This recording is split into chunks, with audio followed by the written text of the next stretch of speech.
Hello, this is Mitch Wagner from Light Reading for OrbTV, and I'm here with Phill Lawson-Shanks, Chief Innovation Officer for EdgeConneX. Welcome. Thank you. Thank you. So you guys are EdgeConneX. You're very active in the area of edge computing. What's the state of things with edge computing these days? That's a great question.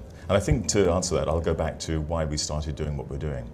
The company is about 7-8 years old, but 4.5 years ago we pivoted. We saw the need for moving services closer to the people that wanted to consume them. I mean, traditionally, data centers have been built where either the original peering points were originally located or where land and power is cheap. And that's fine, and the services have been deployed from there. But as the internet's become a critical infrastructure, those services need to be delivered much more locally. Latency is an enormous issue.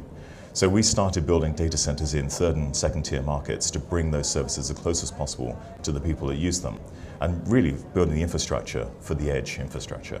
And so edge computing is following that, as we're seeing more and more of those services being distributed out where they need to be located. Okay, so which technologies do you see in particular as most interesting these days?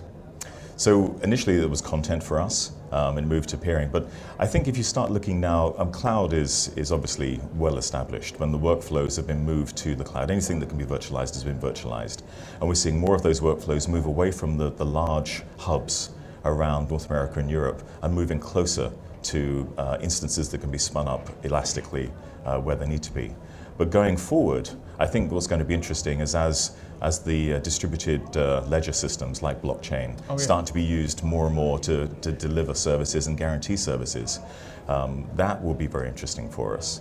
As well as that, we have the new emergence of VR and AR and MR and the autonomous vehicles, the telemetry uploads for the data that those devices will be consuming and creating after every ride. So with the emergence, with the intelligence moving to the edge, is there even still a need for big data centers? Oh, absolutely. We're not taking any business away from that. You still need to have that data at rest. There's enormous data lakes that are out there. We create more data now than we ever have in the past. It's somewhere 2.8 quintillion bytes of data every day. That's 18 zeros. But of that, only 0.05 of that is ever looked at. So that data is being stored somewhere, and someone will find a way of monetizing that over time. Yeah. So now you've recently moved a new data center in Buenos Aires? That's correct. And what does that mean for your South American strategy? So we're seeing the need for what we think of as internet poor regions. So the whole of the South American region pulls all their internet content from either Miami or from Los Angeles. So they have internet, but the internet content lives somewhere else. There's a requirement as those regions grow to have that content locally. So to do that, you need a whole level change in infrastructure. So that's what we do. We look to work with the main players, the hyperscale, the web scale companies, and we build facilities for them to bring their network infrastructure and then their services around that. Okay. So what are your international plans? I believe you, beyond Amsterdam and Dublin, So we're looking at all across Europe. Our policy is not to build speculatively, but build with an anchor tenant. So we have what we like to think of as a land bank. We're constantly working with these large customers, understanding their needs and requirements, where they want to go next. And then we go ahead of that and start looking at specific properties that fit their profile, that have enough latency from network points, or where we can build more network points and have power. So when they might wake up tomorrow morning and say, we absolutely have to be in Warsaw. And then we'll say, here are the properties that we like in Warsaw, which one would you want to work in? And then we'll buy it. And we can typically get something like that built for them in under 6 months, which is radically different from the 18 to 24 months of the traditional build. Yes, when you say the land bank, you actually own this land, or you just have your eye on it? We put, sometimes we put options down on the land to continue to hold it. But we're constantly shifting and changing because this is a very dynamic market. So we're constantly looking at what's out there and changing our profile. Yeah, it's interesting. In IT, we often talk about real estate in terms of the desktop and in terms of inside the data center, but your part of your business is literally real estate. Exactly. And we like to put our capital at work. Yeah. So what is the capital at work, meaning taking, not just paying for the options, but actually having a data center there and Oh, exactly. We like to own the building and then monetize that over a 15, 20 year period. Okay. All right. So what does the emergence of edge mean for the enterprise? That's interesting. I think a lot of the enterprise are moving away from the traditional monolithic service products. So if you look at now, most of the enterprise workforce are the millennials, and they have more of a propensity to share data rather than have those silos. So they're looking at things like Slack and Google Docs. So what do you mean? Let me stop you there. What do you mean by sharing rather than looking at silos? I mean, I know. So a lot of business. Well, yeah, we're at the same age. So when we moved into the enterprise space, you used very prescribed methodologies for. You go to a particular department to get that data. You have to go to them to get it. There wasn't a lot of sharing of data. So people like to own the data because it gave them authority. That shifted a lot now, where the value of data is only as good as it's Metcalfe's law, so how available that is. So the millennial mindset is, well, I have something, I'll give it to you. It might be useful to you, it might be not, but you know where it is. You can just go and get it without my permission. If obviously there's privileges and trust. So it's a different mindset, so there's much more collaboration. So as those systems change, we're seeing a lot of Microsoft having to change how they deliver product. Everything's now virtualized in their Azure cloud. But we're seeing more and more shifts away from those big monolithic, the mainframe type style of applications, how they were built in that three-tier architecture. I think as we go forwards, a lot of those applications are going to have to be rewritten to use things like distributed ledgers, like a blockchain or something like that. And then we'll have much more autonomy from the people and the devices. The systems will be more elastic. The data will rest where it needs to rest. It will move to where it needs to move. And we'll see another exponential growth. I mean, everyone's talking about the fourth industrial revolution. We're on the cusp of that. There's a lot of work needs to be done to make that effective. Yeah. You mentioned blockchain a couple of times. Technology. It seems to me it has reached both peak potential and peak nonsense.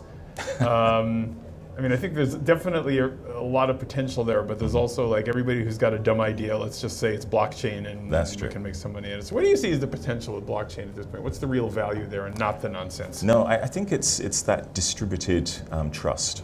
That's what it comes down. So historically, we've looked to entities, either governments or multinationals, to be that trust agent. It could be a PayPal, it could be a Visa, it could be the US or the EU. I think that's changing a lot now. Yeah. And I think that worries a lot of people. But I think as long as everything's transparent. So if for example, money is a very simple tool, Bitcoin is Ethereum is a very simple way. So instead of me sending some money to PayPal, they keep it for a while, then they do. So I can just send it to you and everyone says, yep, I have that in my account, it's now yours. If you then start looking at how you distribute content or a file or whatever, to have that same methodology where there's absolute trust that you only have one copy or you know how many copies of something there are and who's using it, that's going to change things a lot. But to do that, infrastructure and the whole application set needs to be rewritten. Yeah. I mean, the most interesting, perhaps relatable example that I could think of is supply chain. Yes, absolutely. You've got a company in China that wants to ship product to the US, and let's call it a consumer product. It's something quotidian like sweat socks or something. It's got to get on the ship, it's got to get over here. If it's food, it's got to have a chain of custody so that we know that it hasn't spoiled. And all of this requires a certain centralization of IT that does not exist. So let's not centralize it at all. Let's do it with blockchain and keep it distributed. And it may not be blockchain. There are other distributed ledgers out there. But blockchain's the darling of the moment. Yeah.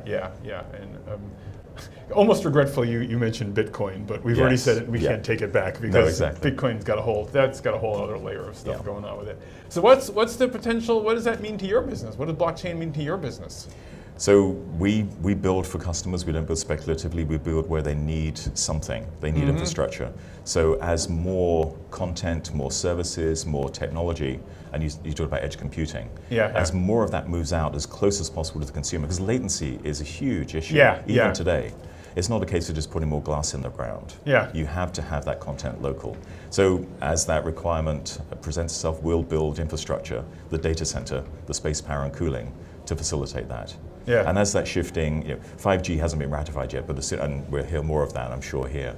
But as that starts to become real, we're doing a lot of work with the traditional providers of cellular infrastructure and the new incumbents who bought spectrum, as they're starting to look at site acquisition, having the multiplicity of new array systems, antenna arrays, that have to be aggregated back many more times. And that data then has to be split, either it's voice back into the traditional, or it's content. Maybe it's a Facebook update, or an email, or a YouTube video. That has to be shifted off to a whole other infrastructure that provides that. We need many, many more of those aggregation points. I mean, many more. And we're looking at how we can help our customers with that problem. Yeah, which leads to, I guess, our final question, which is, what does the emergence of edge computing mean for the service provider business? I think we haven't seen it yet. There are a couple of people talking about just having bare metal out there in the field. So with that infrastructure, if it's trusted, it's secure, you could spin up an instance of whatever it is, whatever service you require, where you need it, as you need it. But again, I think that goes back to that distributed trust architecture. You need to have that. Otherwise, you'll have silos, which again, it limits the functionality and the distribution of content or data or whatever. Okay, great. Thank you. A very interesting conversation with Mitch Wagner from Light Reading for OrbTV with NetScout, and I've been here with Phill Lawson-Shanks from EdgeConneX. Thank you. Thank you.